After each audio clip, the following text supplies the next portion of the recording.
Hello there YouTube, thanks for joining me on this brisk, breezy but very nice evening. I thought I'd have a bit of a topic this time, and since Harley Davidson's LiveWire project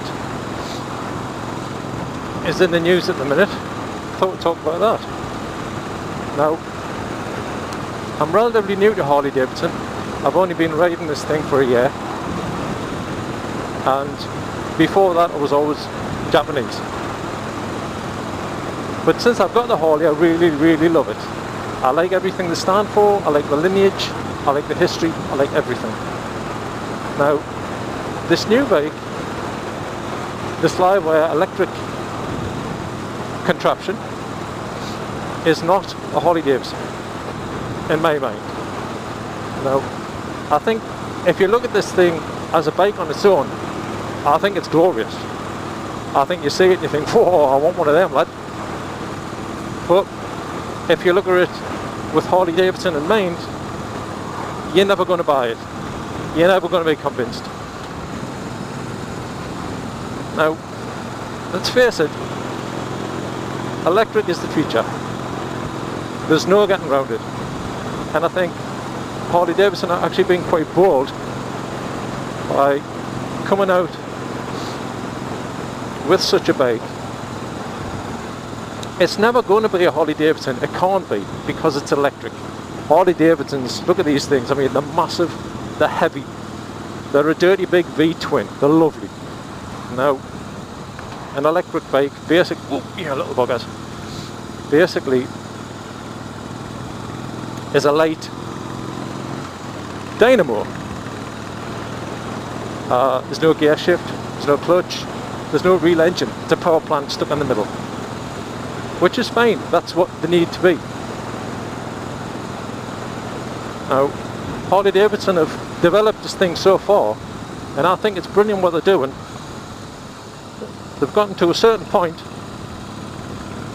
They've actually produced some road usable items, and they've brought them to the public, to the fans, and they've said, here you go, have a play, tell me what you think, and they're going to take it from there. Now, I think this is brilliant what Harley are doing. I mean, they've always been great at marketing, I think. They sort of sell their fans and their buyers, and in turn the fans and the buyers sell them. Now, they're sort of doing the same thing here, but like other companies, chances are what they would probably do is develop the whole thing behind closed doors, don't let anybody know anything about what they're doing, come up with the finished product, put it on the showroom floor, say, there you go, that's what you're getting, like it or not. Harley aren't doing that. They're saying, this is what we're trying to do, get on board, help out. And I think that's brilliant. And I can't help but think it's going to work for them. Now, oh, God, the bumps. Let's bear with us a second here.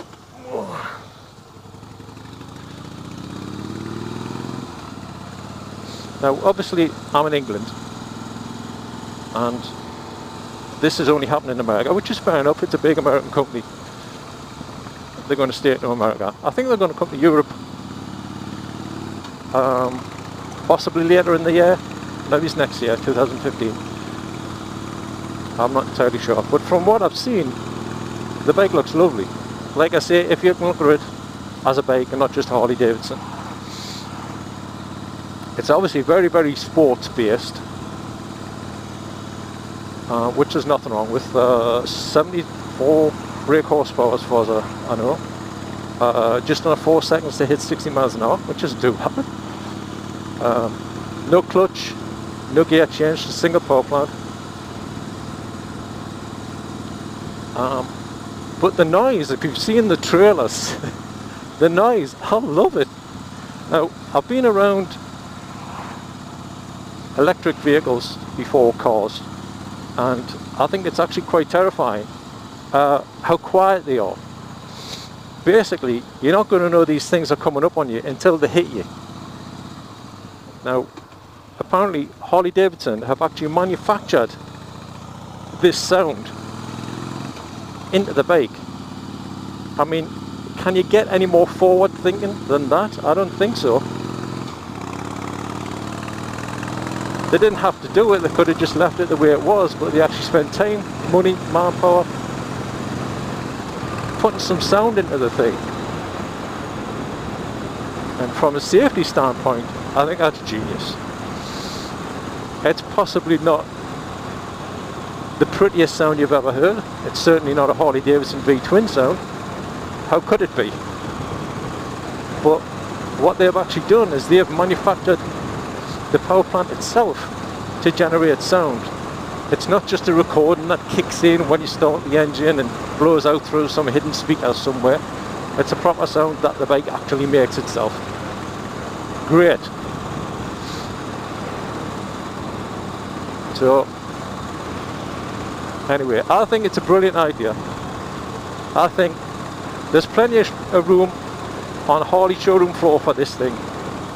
As long, and I'm sure they're not, as long as they're not going to try and replace the big old V-twin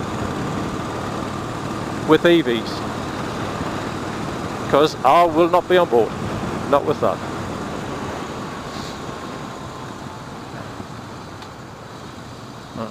Hang on a second, I don't know which way I'm going. Yeah, I'm going straight on.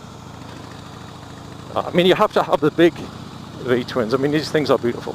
I mean, let's face it, Harley have stuck to the same kind of designs. Yes, they modernise them every now and again and they keep them up to date, but they've stayed true to the original designs. And I think that's why people respect them, because they've done that. So, like I say, if they have the electric bike on one side of the showroom, the V-twins on the other side, that's great. I'll bang alongside that. Now hurry up and get into Europe, because I want to have a go. Anyway, that's all from me today. Thanks for joining me. And hopefully I'll see you the next time. Cheerio.